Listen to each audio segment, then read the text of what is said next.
A potential blockbuster trade is about to go down in the Western Conference. Welcoming your ESPN.com headlines, I'm Dario Melendez. The Warriors and the Timberwolves are working on a deal that would send Kevin Love to Golden State in exchange for David Lee, Klay Thompson, and their 2014 first-round draft pick. And with more on this, we welcome in our ESPN NBA insider, Amin Elhassan. And Amin, when you look at what the Warriors are going to have to give up to get Love, David Lee, an all-star, Klay Thompson, part of the Splash Brothers, and a first-round draft pick. It's a lot. So is it worth it?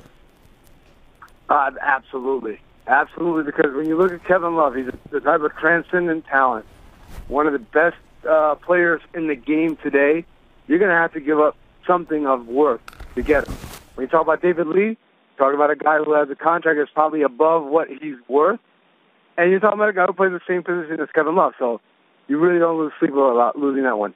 Klay Thompson, you may give you a little bit of pause, but again, you're talking about getting one of the truly elite players in the NBA. Klay Thompson's a pretty good player. I wouldn't call him an elite guard. I think what he brings to the table, you can find a reasonable facsimile for. I don't think the same is true for Kevin Love. Now, if this trade does go down and the Warriors get Kevin Love, does this make them the contender or one of the top contenders to come out of the West? Well, absolutely. When you look at Steph Curry at point guard, again, he's top-tier talent. Kevin Love, a top-tier talent at 4. Andrew Bogut, one of the elite defensive centers in the game. You still have guys like Draymond Green, Harrison Barnes to fill in the gaps. The problem, I mean, if the Golden State Warriors played in the Eastern Conference, we'd call them the favorite tomorrow to make the finals.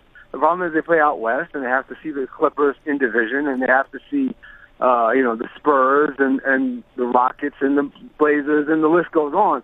So they're a contender, but that doesn't necessarily mean they'll make it out of the first round. I guess if that makes any sense. The West is just so tough. It's a gauntlet. I mean, we saw what San Antonio was able to do, and they went on to beat the two-time defending champs. Now, if Kevin Love does not go to the Warriors, what's another good landing spot for him? Well, I still like Chicago. Chicago has a nice little blend of things that they can offer. When you talk about Todd Gibson, maybe even Jimmy Butler, you've got picks, you've got Nikola Mirotic, perhaps. Their hot Euro prospect is supposed to be coming over this year. There's a nice little mix that they can offer. And for Kevin Love, they're saying, well, I go to the Eastern Conference, and again, we get out of that gauntlet we just talked about a second ago there. Another team that's heavy on assets, Phoenix Suns. They obviously have a bevy of picks coming up next Thursday at the draft. But beyond that, they've got some pretty good players. You can talk about the Morris twins, maybe even Channing Frye if he decides to opt in for the last year of his deal, and Archie Goodwin, a couple of other young mixture of youth and productivity in the now. And then the last team I would throw on there is the Houston Rockets. I think when you look at that roster and you think about what a stretch big could do for someone like Dwight Howard to operate, I think if you're the Rockets, you have to at least entertain giving up something, maybe even James Harden to make that move. Wow, but if they can keep Harden, Howard, and Love, that's pretty dynamic.